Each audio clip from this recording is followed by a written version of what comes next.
visite deux nouvelles salles du château, deux nouvelles salles qui sont en accès libre à la visite, qui étaient fermées depuis 8 ans. Qu'est-ce que ça va changer dans le quotidien des visiteurs? Monsieur Mironneau, peut-être. Je pense que ça va leur donner une idée plus complète du château, où la trajectoire finalement qui est celle des grands salons qui s'enchaînent les uns à la suite des autres est complétée par un autre itinéraire qui va de l'escalier d'honneur à la chapelle et qui fait admirer en plein château Henri IV les fastes de Louis XIV. Bien, on trouve un ensemble de tapisseries tout à fait impressionnant puisqu'il provient de deux ensembles.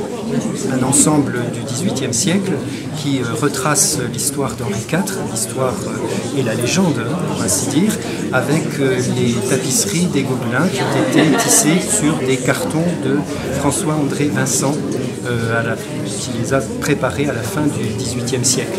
Ensuite, quand on arrive au salon Bernadotte, on tombe sur des tapisseries de la grande splendeur de Louis XIV. Ce sont des tapisseries des portières de Mars et des portières du Triomphe, du char du Triomphe, qui viennent donner beaucoup de solennité à ce salon, lui-même marqué aussi par des dons envoyés par Bernadotte, ce Palois devenu roi de Suède. Comme la table qui est derrière vous, par exemple. Exactement. 8 ans de travaux, c'était nécessaire. Alors je vais peut-être m'adresser à Madame de Weipert et Gustave. Pourquoi 8 ans? Pourquoi c'est aussi long de faire deux salles? Alors, je pense que les 8 ans concernent le temps de restauration des œuvres. Restaurer des tapisseries en particulier, des tapisseries de ce format-là, c'est très long et c'est très coûteux. Donc ça se fait sur plusieurs années et sur plusieurs exercices budgétaires. Les travaux de rénovation et de restauration des salles elles-mêmes ont été moins longs mais ont été extrêmement denses. Donc là, c'est Rachel qui va pouvoir vous en parler.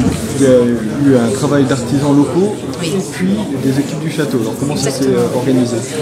Ça s'est organisé en fonction des plannings, surtout du château. Les équipes du château sont intervenues en amont des travaux, pendant et donc surtout après. Grâce à leur travail, vous pouvez voir la magnificence de ces espaces. Et donc le chantier a duré véritablement 9 mois, entre avril et décembre, pour ce qui consiste en travaux sur le bâti. Très bien. Merci beaucoup.